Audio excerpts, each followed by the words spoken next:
Mira cómo aclara en la cordillera, cómo florece el resplandor del sol, cómo la fría mañana se entibia, cómo Dios nos da un día más de amor, y su luz recorre campos y florestas, abarcando hasta en el último rincón, penetrando por tinieblas, dando vida, y jamás detiene su calor. Y aclaró en el último rincón de mi pieza, aclaró en el último rincón de mi corazón, aclaró la eterna oscuridad del camino, aclaró un día más de vida nos ofrece Dios.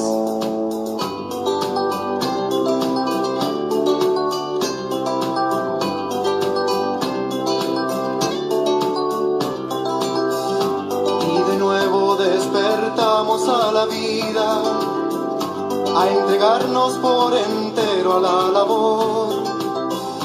Si pudiera detener esta rutina y dar gracias porque existo hoy, cambiaría como todo cambiaría, por completo nuestra posición de egoísmos y de falsas apariencias, cambiaría nuestro falso amor. Y aclaró en el último rincón de mi pieza, aclaró en el último rincón de mi corazón, aclaró la eterna oscuridad del camino, aclaró un día más de vida nos ofrece Dios, aclaró en el último rincón de mi pieza, aclaró en el último rincón de mi corazón, aclaró la eterna oscuridad del camino, aclaró un día más de vida nos ofrece Dios, en el último rincón de mi pieza, en el último rincón de mi corazón, aclaró la eterna oscuridad del camino, aclaró un día más de vida nos ofrece Dios.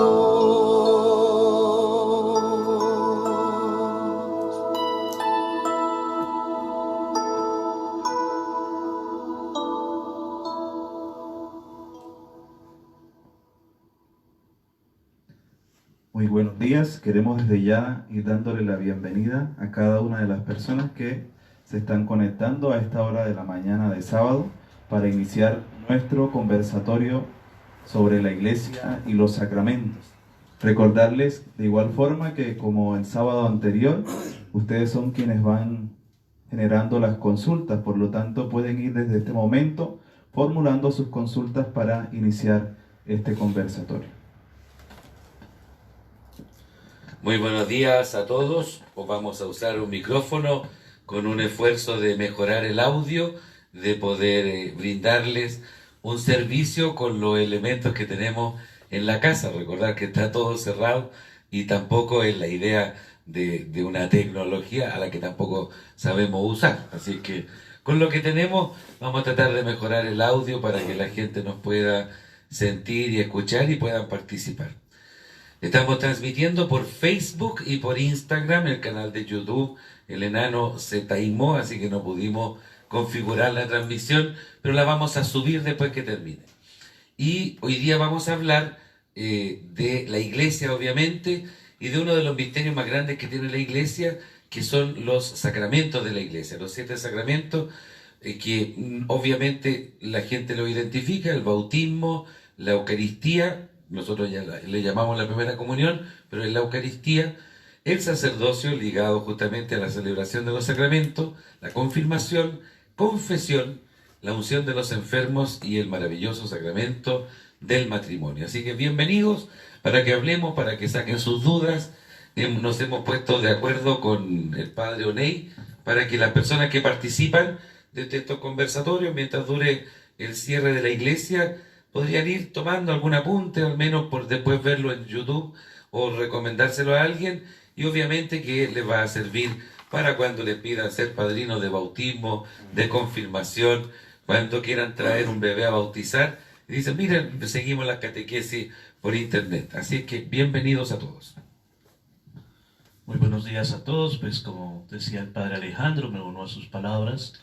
Este día, pues como siempre, tratamos de resolver algunas inquietudes que uno tiene respecto a la iglesia, y hoy especialmente frente a los sacramentos, que son esos misterios que nosotros nos acercamos, que vivimos, y que quizás tenemos algunas incógnitas que no hemos podido resolver, pero también habrán preguntas de la iglesia, de diversos puntos de vista, y sería bueno también que ustedes pues nos las hicieran y nosotros desde acá poder tratar de resolverlas. Entonces sean bienvenidos y les invito pues a que empiecen a interactuar con nosotros, a preguntarnos sin miedo, con confianza.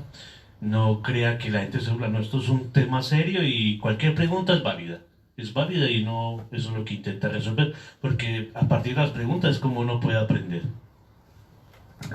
Mientras se deciden hacer preguntas, yo quería contarles un poco qué significa, cuál es el significado de la palabra sacramento. Sacramento, porque lo usamos harto, los sacramentos, y lo identificamos con estos 7 signos que hay en la iglesia. Pero hay que ir un poco más atrás. Un sacramento es un signo visible de algo invisible. Súper fácil. Signo visible de algo invisible. Y a lo mejor puede servir un ejemplo clásico que lo hacían en la universidad. Cuando uno maneja un vehículo, ¿no es cierto?, y se acerca a una esquina y hay un letrero, un disco pare, todo nuestro razonamiento nos dice frena, frena. Pero uno dice, ¿por qué freno? ¿Porque hay un pedazo de metal pintado de rojo, o porque ese rojo me significa algo? Eso es un signo visible, un pedazo de metal pintado con una forma específica. Eso es lo visible de algo que es invisible. La ley que me prohíbe, ¿no es cierto?, pasar sin mirar cuando es un disco pare. Signo visible de algo invisible. Entonces, cuando la iglesia habla de los sacramentos, habla justamente eso, signos visibles, pan, vino, o sacerdote, pueblo de Dios, de algo invisible, presencia de Jesucristo en medio de nosotros. Cuando uno dice sacramento de la confesión, hay un signo visible, el encuentro entre el sacerdote que representa a la iglesia y la persona que va en busca del perdón de los pecados. Signo visible de algo invisible, Dios que está perdonando. Con el bautismo exactamente lo mismo, agua, crisma, la vela, la ropa blanca, son signos visibles, la oración de la iglesia, de algo invisible, Dios que actúa a través de ellos. ¿No es sacramento de la unción de los enfermos? Sí, es un sacramento que antiguamente le llamábamos de extrema unción. Entonces la gente pues, le da miedo ponerse este sacramento porque tendría que ya se iban a morir. Pero este sacramento especialmente sale en la carta de Santiago, donde dice, si alguien está enfermo, que vaya y se presente ante el presbítero, ante el anciano, que es el sacerdote, y que vaya a la comunidad y oren por él. Y el Señor les sanará y el Señor los volverá a la vida. Por eso es muy importante quizás cuando yo me encuentro enfermo, cuando estoy bajo de ánimo, cuando incluso viajo hacia otros países, muchas personas piden ponerse el sacramento de la unción. Ya se cambió ese nombre, se llama la unción. ¿Por qué? Porque te ungen con aceite, el Padre, el Hijo y el Espíritu Santo, y de esa manera uno va con más confianza y se pone en las manos del Señor. Por eso hay que cambiar esos nombres. Y hay que también pedirlo cuando yo me sienta débil, decaído, pedir, bueno, Padre, usted me puede imponer este sacramento tan importante, la Santa Unción. Cuando, por ejemplo, nos vamos a operar, muchas personas piden ese sacramento para que les vaya bien a ella en la vida y también para que ayuden a los médicos. Por eso es importante también reconocer ese sacramento en la vida, que también viene siendo un sacramento penitencial. Cuando uno obra este sacramento sobre una persona, el Señor también perdona los pecados de ella. Es decir, que entra uno también en la gracia del Señor. A esta hora de la mañana ya tenemos la primera pregunta. Pero bienvenida, la primera pregunta por Facebook. Jimena Alejandra Jorquera Núñez dice: Padre, a mí me gustaría confirmarme. Yo estuve a punto de hacerla, pero cuando la quise hacer, el sacerdote no me dejó porque yo estaba casada con un hombre separado. Por lo tanto, vivíamos en pecado. ¿Qué puedo hacer? A ver, primero, vivir en pecado es una expresión que si la dijo un sacerdote es bien triste por lo demás, ¿no? Claro, obviamente que ahí hay un pequeño obstáculo, ¿no es cierto? Pero los sacramentos se administran de manera independiente del otro, es decir, en la práctica de la Iglesia, aquí en Santiago por lo menos, a nadie se le niegan los sacramentos. Entendemos que hay muchísima gente que ha formado familia después de alguna experiencia matrimonial que falló, etcétera, pero no, en general no hay ningún inconveniente. Ahora, tal como lo decíamos al inicio, estos conversatorios sobre la Iglesia y los sacramentos le van a servir cuando se levante toda esta tragedia. Acérquese y bueno, nos ponemos a la fila para la confirmación. Saludos, Jimena. Hay otra consulta, dice: ¿cuáles son los requisitos para bautizar a una persona adulta? Primero que todo, pues bueno, que la persona manifieste voluntariamente que se quiere bautizar. Antiguamente a ellos se le llaman los catecúmenos, ¿no? Y eso en la antigüedad eran 7 años para poderse uno bautizar, era una cosa tremenda. Sin embargo, los tiempos han cambiado, entonces hay que acercarse al sacerdote y decir: yo me quiero bautizar, quiero formar parte de la iglesia. Y algo importante también, bueno, es participar, si se puede, de las charlas bautismales que también se dan para que la persona pueda entender qué es lo que va a vivir. Y bueno, también debe conseguir un padrino o una madrina, un padrino o una madrina que lo acompañe en ese momento.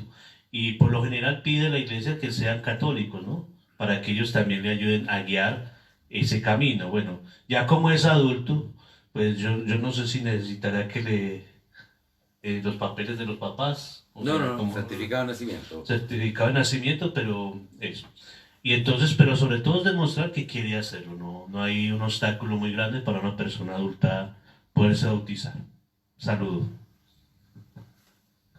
Marciariela Ulloa Parra les agradece por este momento y les saluda en esta mañana, al igual que Jimena, que le da las gracias por este momento y por responder a su consulta.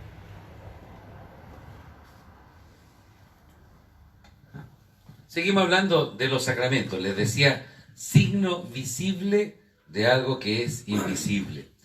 Cuando uno mira la Sagrada Escritura y se da cuenta que Jesucristo, nosotros decimos en una oración, el Verbo de Dios se hizo carne y habitó entre nosotros. Es decir, se hizo visible alguien que es invisible. En Jesucristo Dios se manifestó, ¿no es cierto?, de manera plena. Por tanto, entonces, si vamos a usar la palabra sacramento, el primer, único y el más maravilloso de todos sacramentos de Dios es el mismo Jesucristo.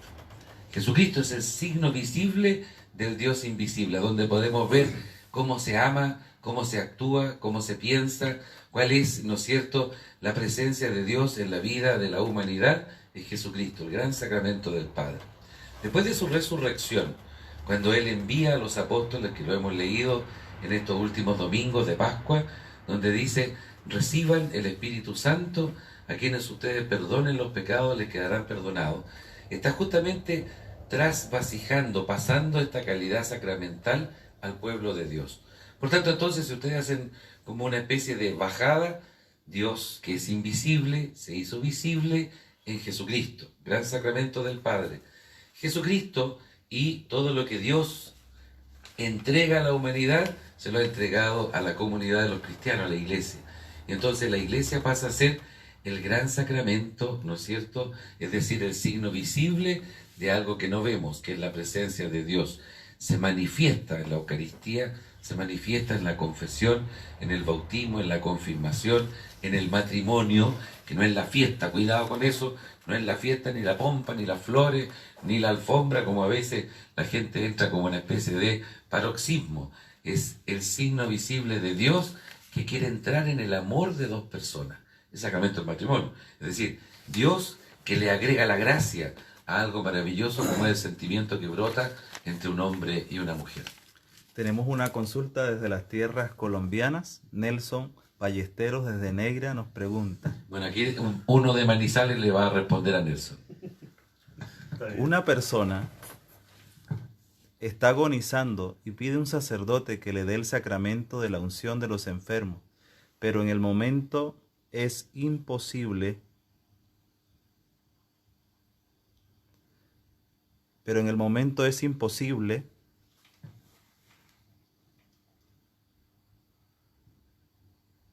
Está escribiendo en tiempo real. Sí.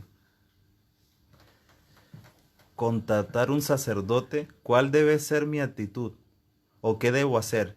Esto ocurre en muchos lugares y sobre todo en estos días. Gracias.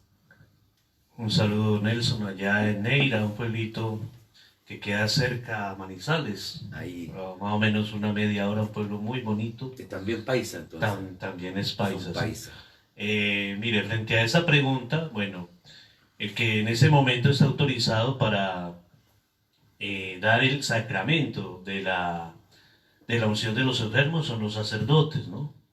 Entonces, en ese momento, pues si no se puede hacer esa unción porque no ha llegado el sacerdote o no pudo llegar, lo importante es que usted ore por la persona, porque el Señor también la oración de la persona la recibe como si fuera un sacramento, porque está la intención de la persona de recibir ese sacramento que Él quiere que le dé paz, que le dé tranquilidad. Por eso, al fiel laico, lo importante es orar por ella en ese momento, y de esa manera también el Señor actúa a través de la oración, de la intercesión de los hermanos para que ella pueda descansar.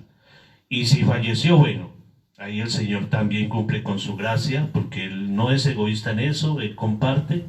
Y si no, bueno, cuando se pueda, yo creo que el sacerdote llegará. Por lo general, los sacerdotes, cuando es un sacramento de la unción, nosotros sabemos que es algo urgente y por lo general vamos rápido para poder aplicar este sacramento a la persona y que ella pueda descansar en paz. Muchas gracias, Nelson. Un saludo allá a Neira.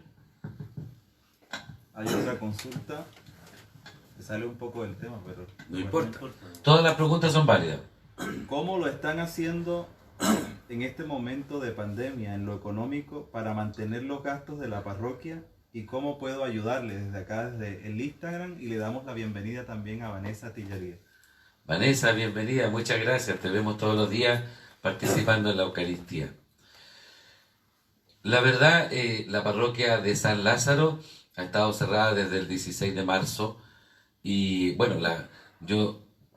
una sacristana, porque estaba en edad laboral, nos acogimos a la ley de protección del empleo, porque tiene...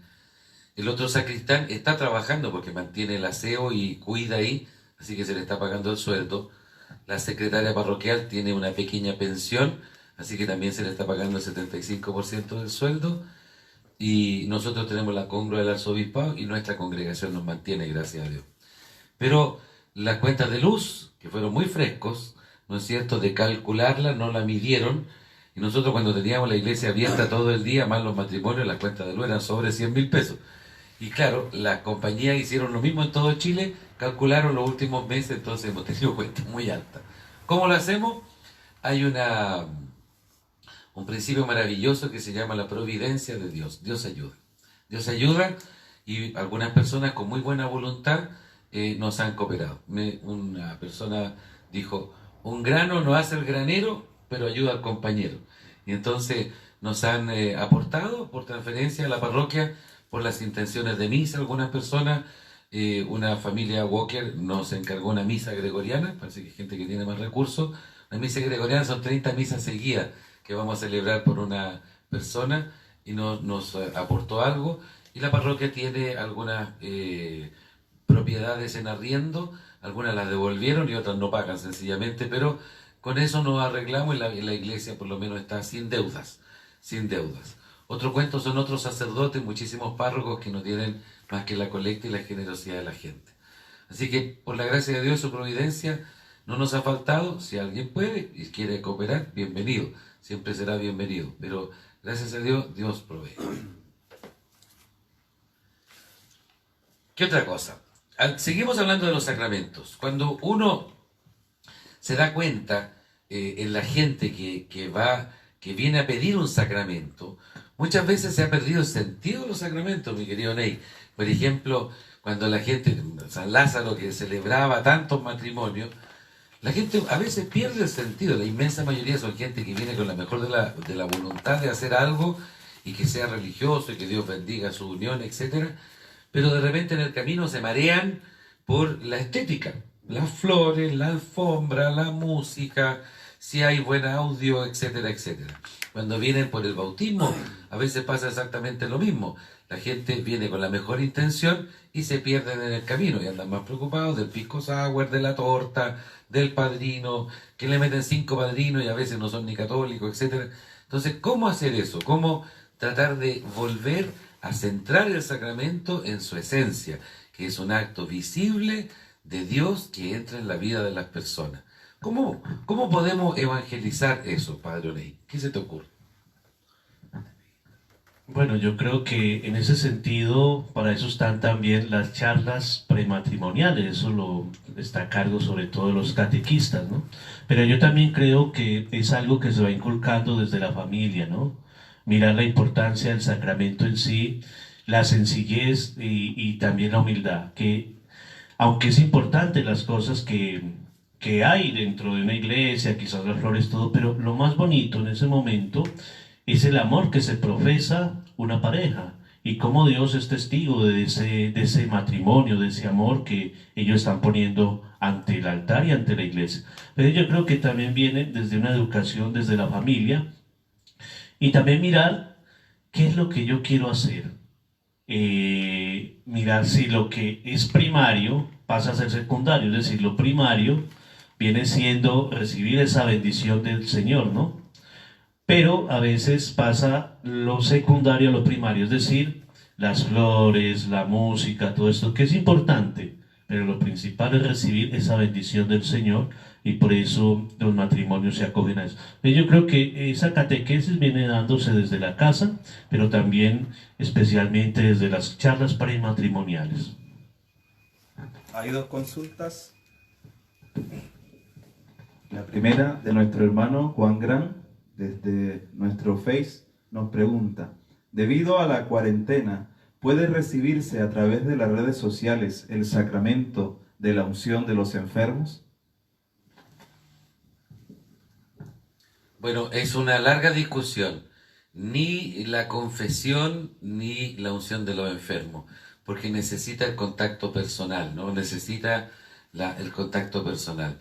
Es una discusión que se está dando a propósito de esta pandemia que llegó al Vaticano, porque muchísimas veces las personas querían confesarse.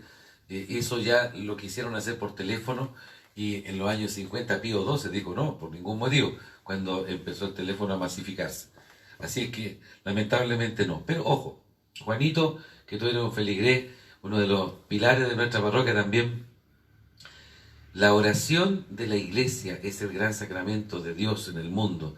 La oración del cristiano, estos días que celebramos que Jesucristo, sumo y eterno sacerdote, cada laico, cada bautizado tiene este poder sacerdotal también de orar y saber que esa oración es efectiva. No confiarse solo en una especie de clericalismo, decir, si no lo hace el Padre no es bueno. No, cuando llega la urgencia, cuando llega, como lo hacía el hermano de Colombia preguntando, cuando llega la urgencia, usted actúe. Si necesita orar por un enfermo, bueno, tome un libro, la Biblia, lo que sea, y usted actúe, rece por él y verá que Dios también lo acompañará. Muchas gracias. Les recordamos también seguir formulando sus consultas, las pueden enviar en el en vivo y las vamos a tratar de resolver. Vanessa Tillería desde nuestro Instagram nos pregunta: Padre, ¿me puede explicar por qué se dice Cordero de Dios? Muy bonita esa pregunta, es muy linda. Mire, el Señor Jesús a él siempre lo han relacionado como el Cordero de Dios que quita el pecado del mundo. Esa palabra viene precisamente de Juan el Bautista. Cuando él lo ve, le dice: este es el Cordero de Dios que quita el pecado del mundo. Es decir, ese es el Mesías. ¿Y por qué viene esa pregunta? Porque antiguamente los judíos hacían sacrificios a Dios y ellos sacrificaban el mejor animal que tenían. Era un cordero inmolado sin defecto, porque era lo mejor que se le entregaba al Señor. Entonces ese cordero se sacrificaba en un altar y se ofrecía al Señor. Ahora ya el Cordero de Dios, reemplazado por el mismo Señor, es el mismo el que se ofrece el sacrificio por nosotros, y entonces él derrama la sangre por nosotros. Por eso a veces toman a Isaías y dice: era llevado como un cordero manso al matadero. Es decir, el Señor se sacrifica por nosotros, y luego el Señor en la última cena ya pasa a ser la Eucaristía. Y por eso nosotros decimos, cuando levantamos la Sagrada Eucaristía, la hostia, decimos: este es el Cordero de Dios que quita el pecado del mundo. Dichosos y dichosas los invitados e invitadas a la cena del Señor. Por eso es el Cordero de Dios, ya viene siendo el mismo Cristo. Qué linda pregunta. Bueno, saludamos al Padre Ayuto, Padre Domenico Ayuto, que es el asistente del Padre General, está en Italia. Un grande abrazo, fratello. Y dice, también en Italia los mismos problemas. Y dice, felicitaciones. Sí, un abrazo a los hermanos de Italia. Continuando con este programita, con este conversatorio sobre los sacramentos, uno de los grandes problemas que tenemos es con respecto de la gente, nosotros, me ordeno, el tema grande es el prejuicio que se ha hecho con los siglos y con los años con respecto de la confesión. ¿Te ha pasado a ti también, Padre Oney? Lo hemos conversado tantísimas veces en la mesa, cómo la gente se acerca. Y qué alegría más grande para uno como sacerdote cuando alguien llega y dice: Padre, hace 20, 30 años que no me confieso.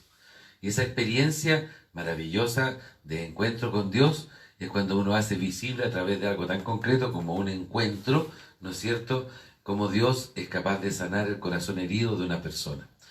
El Padre Oney, que es un buen confesor, les va a explicar justamente eso. ¿Cuáles son las dificultades hoy día para superar los prejuicios de la confesión? Primero que todo, bueno, recordar lo que decía el Papa Francisco, que el lugar donde nosotros nos confesamos no es un lugar para castigar a las personas, sino que es un encuentro de misericordia. El Señor Jesús, el sacramento de la confesión, siempre está dispuesto a perdonarnos nuestros pecados. Siempre que nosotros tengamos la necesidad de confesarnos, nos debemos acercar. Yo sé que es un proceso difícil porque no es fácil uno también dar a conocer sus pecados. Sin embargo, hay que recordar que el sacerdote actúa en persona de Cristo. Usted cuando se confiesa no se le confiesa al sacerdote. Usted está confesando sus pecados al Señor Dios, que bien los conoce, y a través del sacerdote usted tiene la certeza de esa solución de poderse sanar de sus pecados. Pero yo creo que uno de los grandes conflictos quizás es que el sacerdote me va a regañar, el sacerdote me va a retar. Y no, el sacerdote tiene que cambiar quizás esa manera de tratar al hermano que llega, a la hermana que llega, es tratarlo con misericordia. Tampoco el sacerdote se va a escandalizar, porque todos somos pecadores. Desde el Papa hacia abajo, todos somos pecadores. Entonces, es también compartir con el hermano quizás el pecado y solidarizarnos con él en ese pecado, pero también está esa sanación del corazón. Otro obstáculo quizás es porque hay muchas personas que quizás han tenido malas experiencias confesándose, los han regañado, los han retado, y entonces ellos transmiten eso, y es legítimamente que lo diga. Pero no todos los confesores vamos a gritarle a la persona, los vamos a regañar, no. Nosotros somos personas de acogida, personas de escucha, igual que el Señor Jesús. Pero siempre recordar, por medio de la fe, que el que perdona es el Señor, no el sacerdote. El Señor nos utiliza a nosotros como instrumentos para realizar quizás esa forma visible del perdón. Pero el que perdona es el Señor Jesús. Entonces hay que superar un poco esa visión. Quizá yo soy más duro en eso. Estamos pagando, y la gente está pagando, siglos de abuso clerical, es decir, del sacerdote que se sentía con un poder sobre la gente como para decir: usted está excomulgado, puede o no puede comulgar, etc. Y estos últimos papas, particularmente el Papa Francisco, le ha entregado o le ha devuelto la dignidad al pueblo de Dios diciendo, decida usted si va a comulgar o no va a comulgar. Pero los siglos de abuso clerical han hecho eso que el Padre dijo. Yo creo que en esto, con la confesión sobre todo, vencer los miedos y descubrir la belleza de lo que significa hablarle a otro ser humano sobre aquello que nos hiere, aquello que nos duele. Recordarles a cada uno de ustedes que pueden seguir haciendo sus consultas y enviándolas. Nuestro hermano Juan Pablo Muñoz Nilo, desde nuestro Face, nos pregunta. Primero que todo les dice saludos curas. La consulta es la siguiente. ¿Qué podemos hacer con el dolor del ser humano al momento de una pérdida tan inesperada? ¿Cómo podemos entregar esperanza a una familia que cuestiona la labor de Dios en este momento doloroso?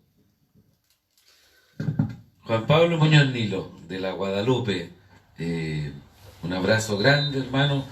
Apaga ese micrófono porque si no se cruzan. Un abrazo grande a Juan Pablo. El tema del dolor ya lo vimos la semana pasada y lo hablábamos también. El duelo se llama, ¿no? En términos precisos, duelo. Es un temazo hoy en día donde hay tanta tragedia, no solo por la enfermedad, sino por el miedo a enfermarse, por las distancias y la separación, por la pobreza que está generando esta pandemia. Y después a eso hay que sumarle la vida misma, que es durísima, y tú que viste un lado tan triste de la vida, como eran los niños que estaban en nuestro hogar de menores, trabajaste tanto tiempo con ellos. Entonces, ¿cómo superar el duelo? ¿Cómo acompañar a alguien que vive esta experiencia? Lo primero yo creo que es la contención, y usted sabe que hay etapas en el duelo, la contención, es decir, descubrir la magnitud de ese dolor y abrirlo por completo. Nuestro padre Juan Leonardo decía que la herida, para que sane, tiene que ser abierta, limpiada y después curada. Entonces, primero descubrir ese dolor y asumirlo, es decir, ayudarle a tomar conciencia si es una muerte, una enfermedad, si es una tragedia de otro estilo, pero hay que tomar conciencia de eso, cuán profundo es ese dolor, y hay que estar presente ahí con ello, hay que acompañarlo. Y después de eso vendrán las demás etapas hasta llegar al aprendizaje, es decir, ¿qué me deja esta experiencia dura? ¿Qué me deja como enseñanza aquello que he vivido? Son las etapas del duelo que cuesta un montón irlas pasando una a una, pero que nada es imposible para Dios. Y lo segundo, cuando la gente culpa a Dios, es una reacción natural del ser humano, está en la Biblia. Algunos personajes le reclaman a Dios, como Jeremías, por ejemplo, o como el buen Job, pero no es problema. Dios tiene un corazón infinitamente mayor al de nuestra debilidad y nuestras tentaciones. Beatriz Espinosa los saluda. Fernando Cachi también les da un saludo y les dice saludos a todos los curas que a través de este medio nos orientan sobre nuestro Creador. A esta hora Andrea Toro Cornejo tiene una consulta desde nuestro Instagram. Dice, históricamente, ¿cuándo se instauró el sacramento de la confesión? Bueno, el sacramento de la confesión, históricamente, desde el Antiguo Testamento, el Señor nos llama a confesar nuestros pecados, ¿no? Confesárselos a Dios. Pero también en el Nuevo Testamento el Señor dice, convertíos y arrepiéntanse. Eso es lo que Él pide. Pero en los Hechos de los Apóstoles, nosotros encontramos que los primeros cristianos se confesaban colectivamente. Ellos eran personas muy maduras que nos va dando el Señor, y ellos confesaban entre ellos sus pecados. Mire, he pecado en esto, he pecado en lo otro, y oraban. Entonces el Señor les perdonaba sus pecados. Sin embargo, con el tiempo, hubo un monje que él se puso a mirar el tema del sacramento de la confesión, y entonces se fue cambiando para que fuera una confesión entre la persona y el sacerdote, es decir, la persona que actúa en nombre del Señor. Entonces ahí fue cambiando eso. Yo supongo que fue cambiando el modelo de confesión porque yo creo que habían personas, me imagino yo, no es que eso esté escrito, que de pronto filtraban los pecados de los demás, porque era algo que se hacía socialmente. Entonces, para evitar esos pecados que fueran conocidos por otras personas, empezó a hacerse personalmente entre la persona y el sacerdote de una forma más privada, para confesar los pecados. Pero eso fue hecho por un monje irlandés.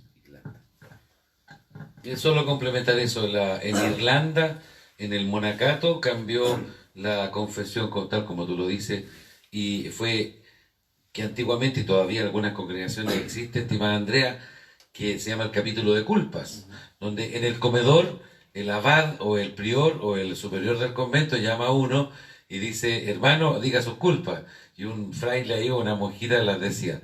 Pero en algún momento, cuando se masifica esto, comienza, en vez de la comunidad, que es la iglesia, se le manifiestan las flaquezas y debilidades al padre, es decir, al abad o al superior o a la superiora, y de ahí comienza poco a poco a desarrollar hasta lo que hoy día conocemos como la confesión.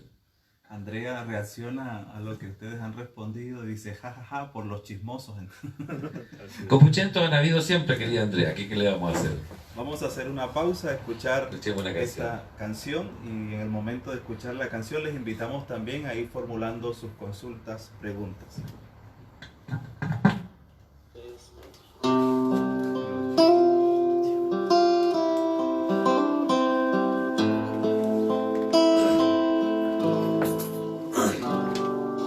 Tú has venido a la orilla,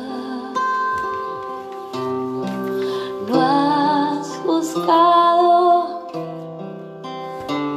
ni a sabios ni a ricos, tan solo quieres que yo te siga. Señor, me has mirado a los ojos, sonriendo, has dicho mi nombre, en la arena he dejado mi barca. Junto a ti buscaré otro mar. Tú necesitas mis manos, mi cansancio, que a otros descanse. Amor que quiera seguir amando. Señor, me has mirado a los ojos, sonriendo, has dicho mi nombre, en la arena he dejado mi barca. Junto a ti buscaré otro mar.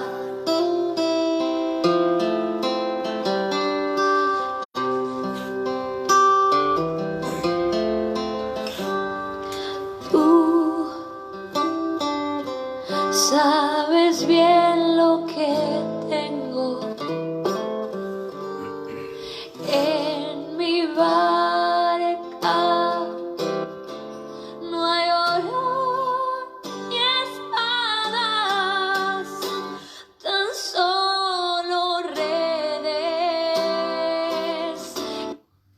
Muy bien, después de esta pausa regresamos, y en este momento nuestra querida amiga Vanessa Tillería desde nuestro Instagram nos pregunta: Padres, yo quisiera saber por qué Fray Andrés, que está en la Recoleta franciscana, todavía no es declarado santo, si es muy milagroso. Ese es el motivo principal por el que no ha sido canonizado. En la iglesia, La canonización está ligada a la vida de la persona, es decir, cómo vivió de manera heroica los consejos evangélicos, ¿no? La bienaventuranza, es el testimonio de vida cristiana. Cuando aparecen milagros, así como tan patentes como la licuación de la sangre, etcétera, los estigmas, hay un montón de elementos en la iglesia que la iglesia mira con una cautela tremenda, tremenda. Es milagroso, sí, yo también lo he visto cómo la gente se acerca al santuario ahí en la casa de los padres franciscanos, pero justamente la iglesia es súper cauta a la hora de ratificar con su autoridad, de validar, ¿no es cierto?, algunos elementos cuando son inexplicables. Deja que pase el tiempo, Fray Andrés no necesita ser canonizado, sigue haciendo milagros. Muchas gracias, le damos a Vanessa, y desde nuestro Face, Carmen Torres nos pregunta: buenos días a nuestros sacerdotes, una consulta. ¿Cómo se hace para ser ministro de comunión si tiene todos los sacramentos? ¿Me vuelve a repetir? ¿Cómo se hace para ser ministro de comunión si ya tengo todos los sacramentos? Sí, especialmente es una gran ayuda los ministros de la comunión para la iglesia, porque muchas veces donde los sacerdotes no podemos ir, los ministros van y llevan la comunión a muchas personas que no pueden acceder a ellas físicamente, o sea, porque están enfermos, están postrados. Ahí, primero, bueno, como decíamos anteriormente, manifestar la voluntad de que quiere ser ministro de los enfermos, y luego tiene que asistir a los cursos que brinda la iglesia para poder saber y enseñarlo, capacitarlo en ese tema de ser ministro de los enfermos. Pero recordar que es una gran ayuda, es sobre todo ir a dar la comunión, algo que hacía quizás Sant'Artisio, uno de los santos de la iglesia que murió llevando la Sagrada Comunión a las personas. Pero es una gran ayuda, pero eso usted lo hace libremente y tiene que hacer los cursos. Tenemos otra consulta, dice: ¿quién es el ministro en el matrimonio, el diácono o el sacerdote? Se van a sorprender con la respuesta. El ministro del matrimonio son los novios. El ministro del matrimonio son los novios. El testigo autorizado por la iglesia puede ser cualquier bautizado. Esa es la doctrina de la iglesia. Y lo voy a repetir porque la gente se sorprende. El ministro, quien celebra el matrimonio, son los novios. El testigo autorizado por la iglesia puede ser cualquier persona debidamente autorizada por la iglesia. Y ahí me explico. El párroco o su vicario, en este caso el padre Oney, en nuestra parroquia de San Lázaro, somos los ministros autorizados por la iglesia para celebrar matrimonio. Si yo delego eso, cualquier sacerdote que venga con las credenciales puede celebrar. Si viene un diácono con sus credenciales y solicita, puede celebrar. Pero sucede en lugares lejanos. Yo me acuerdo perfectamente en una localidad en la sexta región que se llama San Pedro de Alcántara. Hubo muchos años ahí una religiosa, una monjita, que estaba autorizada por la iglesia para celebrar matrimonio y bautizo. Porque, le vuelvo a repetir para que se sorprendan, los celebrantes, los ministros celebrantes del matrimonio son los novios. Quien preside ahí delante, sacerdote, diácono, seminarista, quien esté autorizado por la iglesia para ser testigo, es irrelevante, absolutamente irrelevante, absolutamente irrelevante. El matrimonio, los celebrantes son los novios. Les permitimos y les invitamos a seguir haciendo las consultas en este momento. Tenemos otra consulta y dice: una vez me dijeron que el acto penitencial en la misa me perdonaba los pecados y no era necesario confesarme del todo. ¿Es eso verdad? Bueno, hay que poner cuidado frente a eso, ¿no? Primero de todo, la iglesia aconseja que nosotros debemos confesarnos antes de comulgar, ¿no? Pero hay casos donde no podemos hacerlo. Entonces, yo comulgo, pero después se pide que se confiese. ¿Por qué? Porque aunque yo haya hecho el acto de contrición bien hecho, dice la iglesia, para que usted tenga la certeza del perdón, es mejor que el Padre le da esa absolución. Eso es lo que dice la iglesia. Sin embargo, recuerden ustedes algo muy importante. Cuando uno hace un acto de contrición verdaderamente, puede comulgar. Eso es lo que dice la Santa Iglesia. Sin embargo, la Iglesia busca de que usted se confiese. Recordemos una cosa, si uno mira la ley de la Iglesia estrictamente, pues no debería comulgar una vez al año y en Pascua, ¿sí? Pero hay personas que queremos hacerlo todos los días. Pero en ese momento, claro que sí, cuando yo tengo que hacer ese acto de contrición, porque por eso se dice el yo pecado, acto de contrición, porque yo estoy pidiendo el perdón al Señor. Sin embargo, la iglesia aconseja que después de la comunión, cuando usted pueda confesarse, lo haga para recibir la certeza del perdón. Eso es lo que ellos aconsejan. Muchas gracias. Nuestra querida amiga Catita Canal Espino desde nuestro Instagram nos pregunta: hola queridos padres, mi duda y pregunta ¿es lo mismo ser cristiano o católico o hay alguna diferencia? Recuerda siempre que cristiano es todo bautizado, todo bautizado. Es decir, todo aquel que confiesa que Jesucristo es nuestro Salvador y recibe el bautismo para el perdón de los pecados es un cristiano. Desde esa perspectiva somos cristianos, obviamente, de tomo y lomo. ¿Por qué nosotros nos llamamos católicos? Es una palabra griega, católicos, que significa universal. Somos miembros de la iglesia, ¿no es cierto?, fundada por Jesucristo, que tiene carácter de católico, es decir, porque está en todo el universo, porque está en todo el mundo. Por eso se llama católico, pero que nadie nos robe el título de cristiano, que es lo más maravilloso que nos ha pasado a todos. Desde nuestro Face, Viviana Pizarro Villalobos nos dice: entendiendo la flexibilidad que la iglesia está teniendo en estos tiempos, ¿aún existen vetos para acceder a algún sacramento? Por ejemplo, el matrimonio, pensando el padre Baldo Santi, que se preocupó de las minorías sexuales. Saluda a Viviana del M, era fundadora del M. No se trata de vetos, no se trata de vetos. La iglesia es como una especie de ballena, ¿no? De estos peces gigantescos, y cuando uno los ve, pareciera que nadan lento, pero van más rápido de lo que uno piensa. Es como la ballena, ¿no? Pareciera que nada lento, como que llega tarde a todas partes. No es tan así. Respecto de estas cosas que han ido surgiendo en el mapa de nuestra humanidad, yo creo que estamos lejos de un matrimonio entre dos personas del mismo género.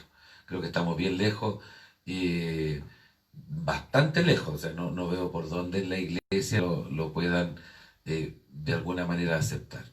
Y eso hay que ser sincero, porque lo vamos a esconder. Puede ser también que hayamos descubierto algo nuevo, o puede ser que una moda está siendo implantada con demasiada fuerza. No lo sé, no me atrevo a meterme en ese tema.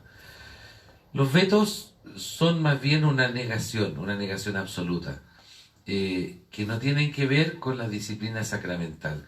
La disciplina sacramental más bien apunta a una especie de dinámica de coherencia. Es decir, si es la Biblia la base de nuestra fe y de nuestra estructura doctrinal, en la Biblia habla claro de una unión única y estable hasta que la muerte los separe. Entonces es difícil sacarle una página a la Biblia, lo digo en broma, sacarle una página a la Biblia para seguir caminando con el mundo.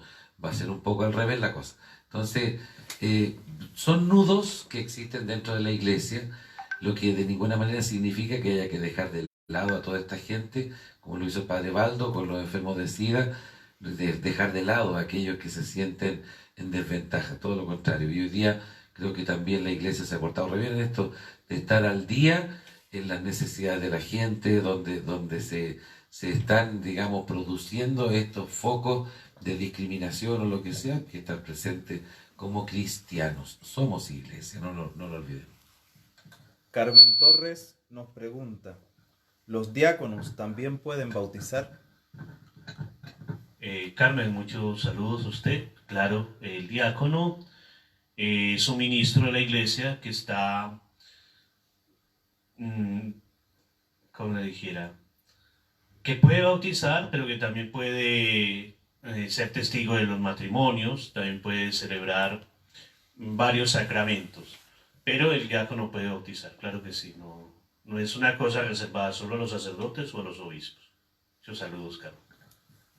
Hay otra consulta, dice, ¿cómo se realiza la catequesis para las personas sordomudas?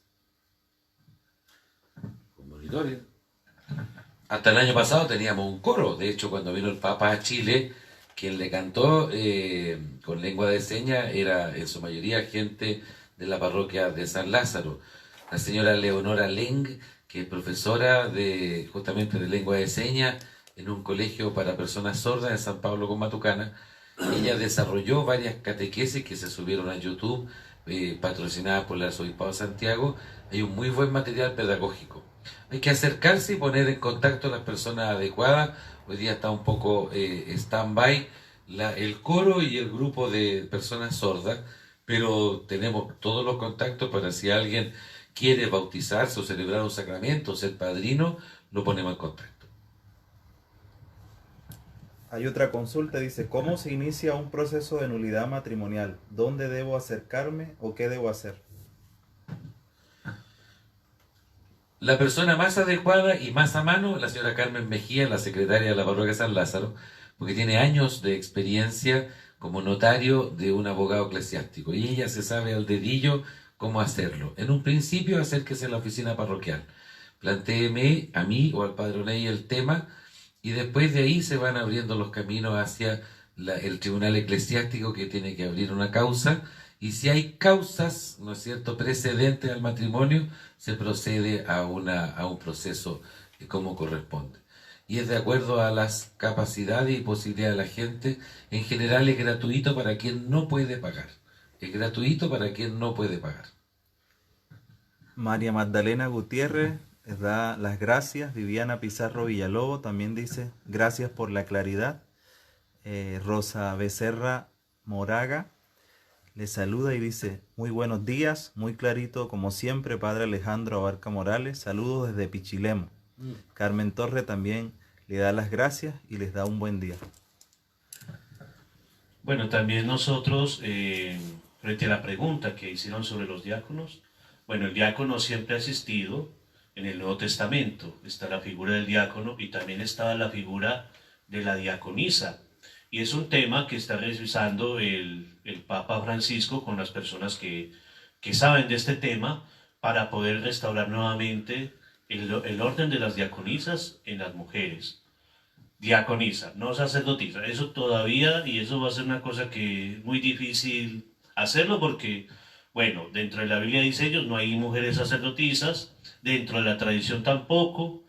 Entonces, en eso se basan. Pero la diaconisa sí está en la Sagrada Escritura y se llamaba Febe, ¿no? Entonces, el diácono es una figura muy importante dentro de la iglesia. En principio, una de las formas en que más se ve el diácono, especialmente en San Lorenzo, era el ayudar a las viudas, ¿no? Porque había un tema que los apóstoles o predicaban o ayudaban a las viudas o a los huérfanos. Entonces, de ahí se crearon este tema de los diáconos. Y el diácono, como es un ministro, bueno, pues suministrar el sacramento del matrimonio, el sacramento del bautismo, nos puede acompañar cuando es un responso, puede hacer la liturgia de la palabra, que es lo que hasta el momento no tiene una autorización el diácono, por ejemplo, de confesar. Él no puede confesar, pero sí puede ser un acompañante espiritual que te acompañe para guiar el camino. El diácono también es una persona que quizás no puede consagrar, porque eso está, bueno, dado a los sacerdotes.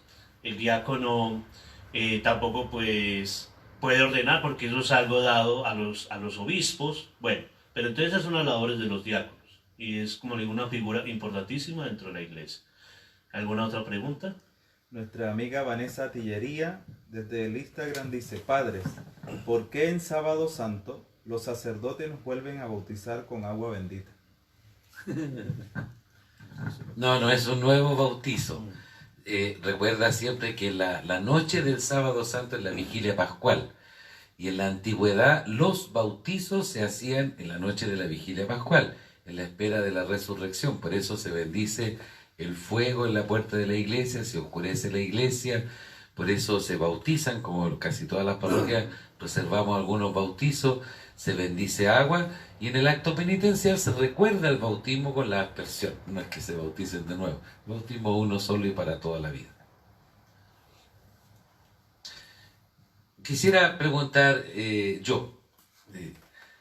que ustedes se respondan en sus casas, ¿estarían de acuerdo ustedes con ordenar damas como presbíteros de la iglesia, como sacerdotes? ¿Ustedes están de acuerdo con eso? Yo les respondo mi opinión y la de Oney, y cada uno tiene una opinión absolutamente libre en esto. ¿Ustedes están de acuerdo que en un futuro, que se converse al menos la posibilidad de no solo tener padres celebrando la Eucaristía, sino también madres? Pues si en este mundo donde hemos descubierto la absoluta igualdad entre el hombre y la mujer, y la dignidad del hombre y la mujer, esa es la primera pregunta. Y la segunda, ¿qué opinan ustedes que nos casáramos? Padre Oney, las dos preguntas te las doy a ti. Preguntas difíciles. Voy a empezar por la segunda pregunta. Bueno, San Pablo decía en su palabra, decía, el que quiera quedarse soltero como yo, que se quede, pero si no puede, que se case. Y en un principio la iglesia permitía el matrimonio, porque también habían obispos casados, eso está en la carta a los Corintios, ellos no eran separados, no. Era muy raro ver un sacerdote sin su esposa, era algo como anormal, digámoslo de esa manera.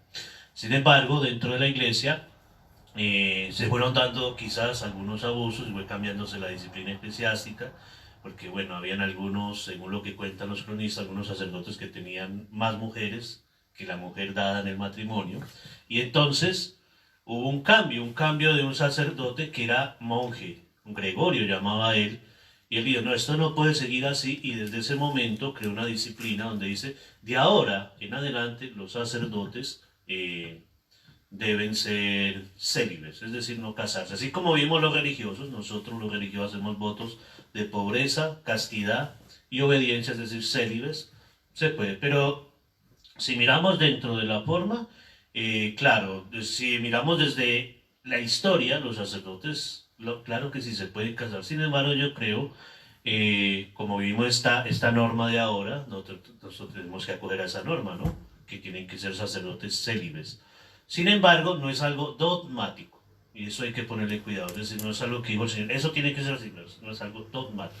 Entonces, estamos viendo esa disciplina. Sobre el primer punto de las mujeres pueden ser sacerdotisas, bueno, yo creo que Dios a cada uno le da un rol dentro de la iglesia, y algo que decía Juan Pablo II era que si él quisiera que fueran sacerdotisas, bueno, la primera sacerdotisa sería la Santísima Virgen María. Esa sería la primera sacerdotisa. Dado eso, pues no se da dentro de la Biblia ni tampoco dentro de la tradición. O sea, si a mí me preguntan con capacidad, claro que una mujer tiene la capacidad de ejercerlo. Es una persona de dignidad y tiene gran inteligencia, puede hacerlo.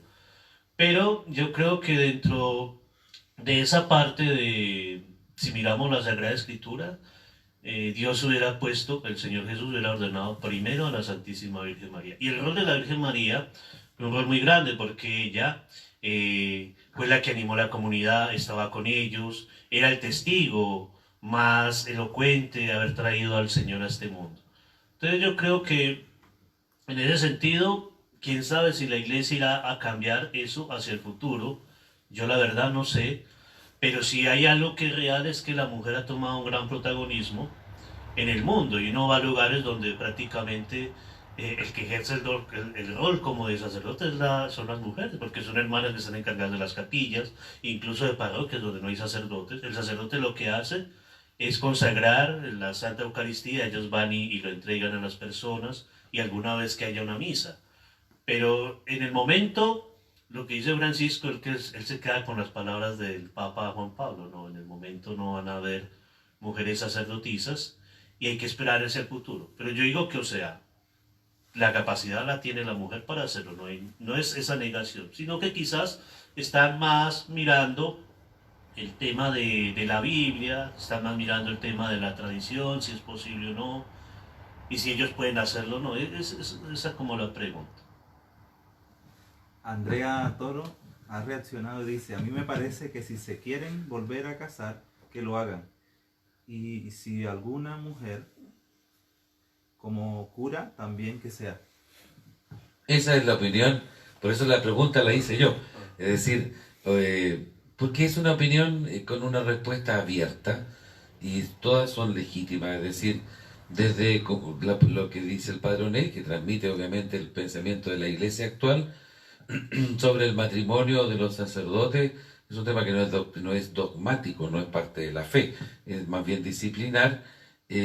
Nos sentimos bastante libres en ese tema. Y sobre la mujer, yo creo que cada vez se avanza más sobre su protagonismo y su rol dentro de la sociedad. Gracias a Dios, la gran protagonista de la fe, que es lo único que importa cuando se es cristiano, es la Virgen María. Aquí no hay puestos ni cargos, sino que el modelo de fe es la Virgen María. Y desde el día 1, desde el día 0, la mujer ha sido protagonista en la comunidad cristiana. Así es que es un tema abierto. Bienvenida a todas las opiniones. Carmen Torres, le queda una duda acerca de la pregunta que le hizo anteriormente sobre el diaconado. Dice, ¿qué no puede hacer el diácono en la misa, en la Eucaristía, que haga el sacerdote? Siempre he tenido esa duda. Dice. Sí, mire, el diácono lo que puede hacer, primero de todo, bueno, acompaña al sacerdote, él proclama la palabra. Incluso cuando está el Papa, la proclama el diácono. Eso es algo importantísimo en él. Lo que no puede hacer el diácono en la celebración de la Eucaristía es consagrar. Eso le corresponde al Padre. Ahora hay momentos en cuando se hace la elevación, esta es el cuerpo y la sangre de Cristo. En ese momento el diácono puede tomar la copa y levantarla. Pero él no puede consagrar, ni tampoco puede confesar, ni tampoco puede, hasta el momento, dar la unción de los enfermos. ¿Por qué? Porque la unción de los enfermos, según lo que han discutido los que saben del tema, va unido a la confesión. Eso es lo que no puede hacer el diácono. Creo que esa es la respuesta. Hay varias reacciones a la consulta que usted ha hecho, Padre Alejandro. Dice Diego Calle, el celibato es un don hermoso de Dios. Solo el que vive en pureza desde su juventud puede entender esta virtud que Dios da a los hombres. Oramos por los sacerdotes para que vivan su celibato con amor y lo amen de todo corazón. Y Carmen Torres dice, que se casen, pero mujer sacerdote no por el secreto de confesión.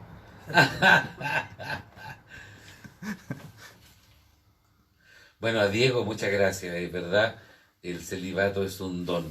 El celibato es una promesa, la castidad es un don, una virtud que se cultiva, pero solo un detalle, la castidad es un regalo de Dios, es decir, que se cultiva como cualquier planta para que eche raíces profundas, ojalá desde la primera infancia, pero es un don de Dios tan grande que el mismo Jesús nos ha mostrado santos en la iglesia, como San Camilo de Lely, por ejemplo, que fue militar, que vivió en un cuerpo militar de mercenarios y todo el mundo cuando quedó herido en su pierna le dio una enfermedad que antiguamente le decían la española, era sífilis, le dio la española, decían, y a partir de eso él entregó su vida al cuidado de los enfermos y a la edificación de la iglesia.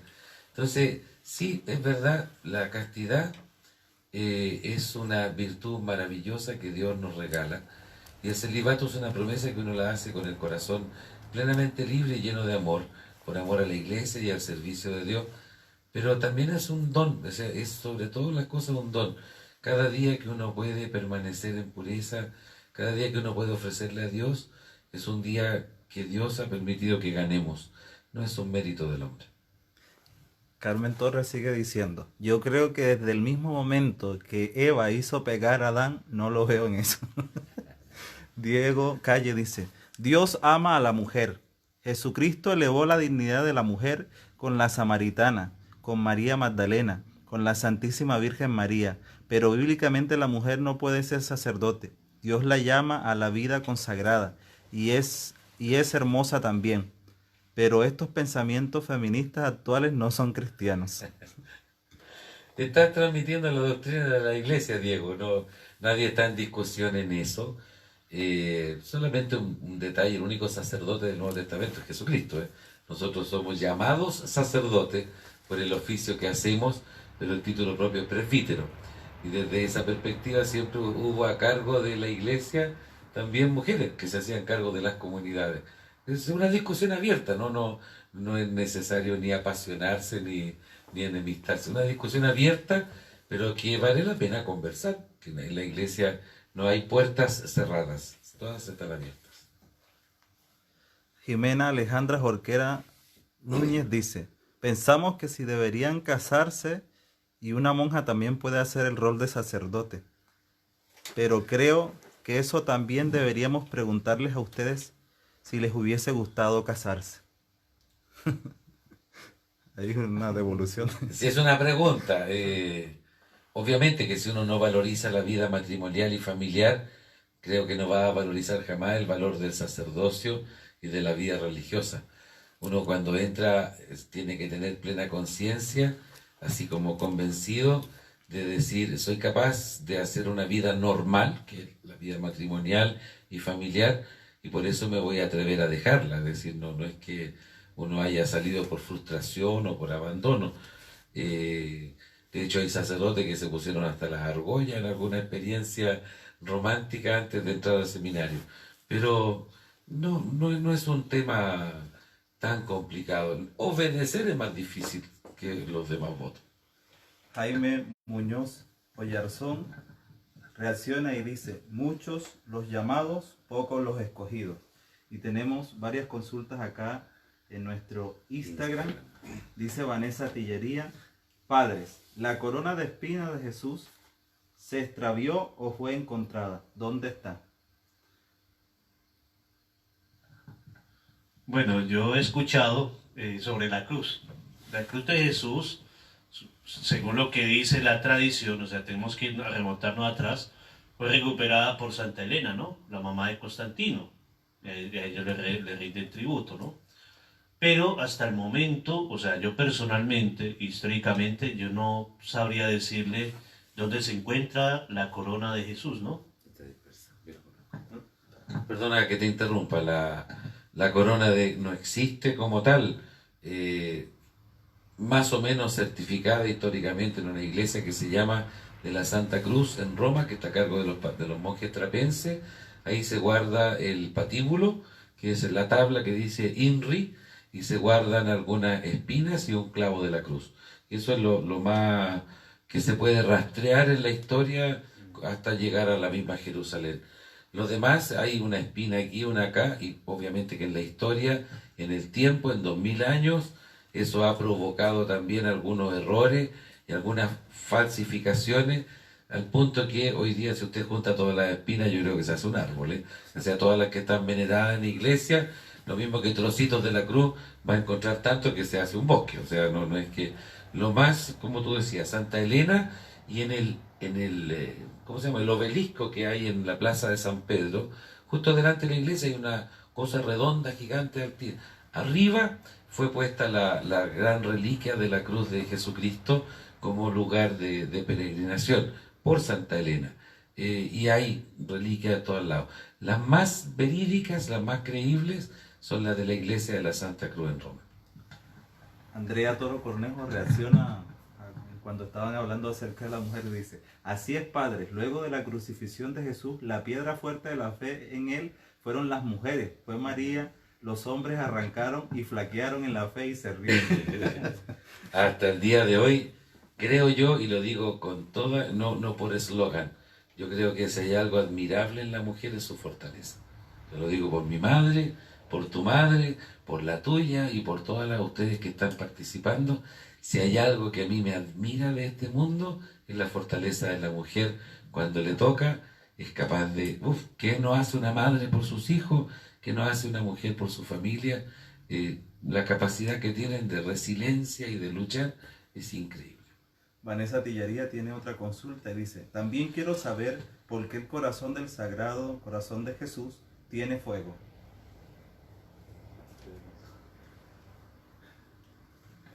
Vanessa Tillería, esas son expresiones artísticas, siempre el arte religioso es un catecismo, está manifestado así, ¿no es cierto? Y se nos ha quedado en la retina este corazón con fuego porque arde por dentro, ¿no? Esa es la idea de arde por dentro.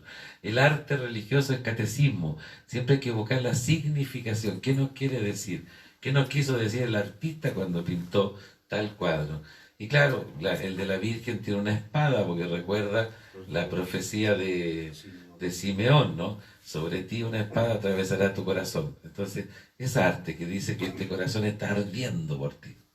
En la consulta sobre si la mujer puede ser o no sacerdote, han habido varias reacciones entre los mismos feligreses acá. Por ejemplo, Nancy Segueri dice: yo pienso que la mujer puede ser sacerdote. De hecho, Jesús se le aparece a ellas en la resurrección.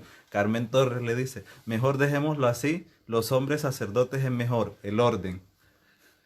Y lo dice una mujer, Carmencita, es de Venezuela, nos ayuda enormemente con el ropero, que es la ayuda fraterna. Jimena Alejandra Jorquera dice: gracias por sus respuestas, me encanta verlos y escucharlos, bendiciones padres. Carmen Torres dice: qué bonito tener esta conversación, Dios les bendiga, los acompañe en el camino sacerdotal.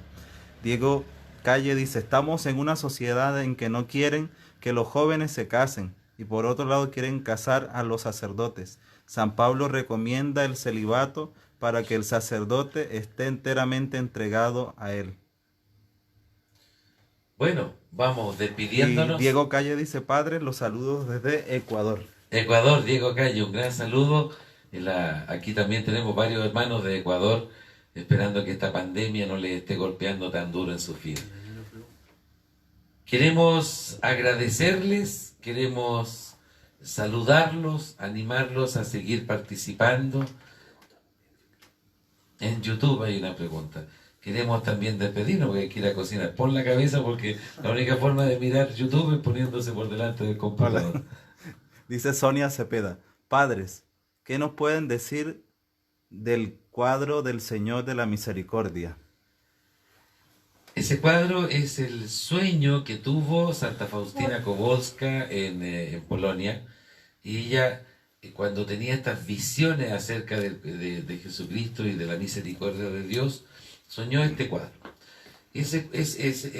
Soñó ese rostro. Cuando en algún momento se hizo la pintura, ella fue la guía para ir marcando los rasgos del rostro, los colores y la forma que tenía que tener según el sueño que había tenido. Y eso es lo que ha quedado. Eso está en la Catedral de Vilna, en Polonia, ¿no? Ahora, aquí hay un dato curioso. Si usted pone el rostro del Jesús de la Misericordia de Vilna y pone la sábana santa que está guardada en Turín, esa imagen de la sábana santa, y usted transpone, de hecho está el ejercicio hecho en YouTube, si usted transpone el rostro de Vilna con el de la sábana santa, concuerdan perfectamente, son exactamente la misma persona. Los datos antropomórficos se llaman la distancia entre pupila, ancho de cara, etc. El rostro de la sábana santa que Santa Faustina no conocía, con el rostro que ella soñó y que fue pintado, son la misma persona. Los saludo yo. Les damos la bendición, se la vamos a pedir al Padre Oney, junto con sus palabras de saludo. Escríbanos, mándenos sus sugerencias. La próxima semana yo creo que vamos a hablar un poco de contingencia con respecto de la iglesia, de cosas más actuales.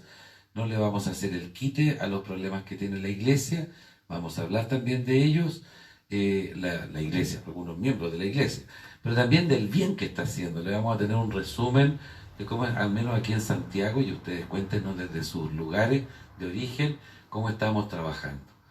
Los saludo, les renuevo mi cariño y nos vemos en una próxima oportunidad. Bueno, muchas gracias a todos por participar de este encuentro tan bonito, donde tratamos de resolver algunas preguntas y donde también es muy lícito y legítimo que ustedes transmitan sus posiciones, porque eso es la iglesia, somos posiciones, pero que no nos dividan, sino que nos hagan hermanos, nos podamos entender también en la diferencia, que eso es algo importantísimo. Entonces les sigo invitando y ojalá el próximo sábado también nos encontremos aquí y podamos resolver juntos tantas preguntas que tenemos. Entonces yo les voy a enviar mi bendición para que el Señor les ayude, para que el Señor los conforte, los consuele y les ayude en estos momentos. Señor esté con ustedes. Y con tu espíritu. Y la bendición de Dios Todopoderoso, Padre, Hijo y Espíritu Santo descienda sobre ustedes y les acompañe siempre. Amén. Hermanos y hermanas, podemos quedarnos en la paz y en la alegría del Señor. Demos gracias a Dios. Queridos hermanos, les recordamos hoy el rosario a las 6:45, luego la Eucaristía, y los esperamos toda la semana en la Eucaristía también, y el próximo sábado a las 11, recuerden compartir en nuestras redes sociales y hacer virales nuestros videos.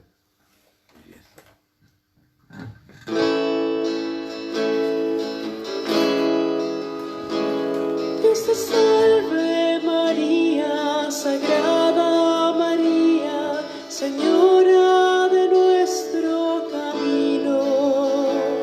Llena eres de gracia, llamada entre todas para ser la Madre de Dios. El Señor es contigo y tú eres la sierva dispuesta a cumplir su misión. Y bendita tú eres, dichosa te llaman a ti, la escogida de Dios. Y bendito es el fruto que crece en tu vientre, el Mesías del pueblo de Dios, al que tanto es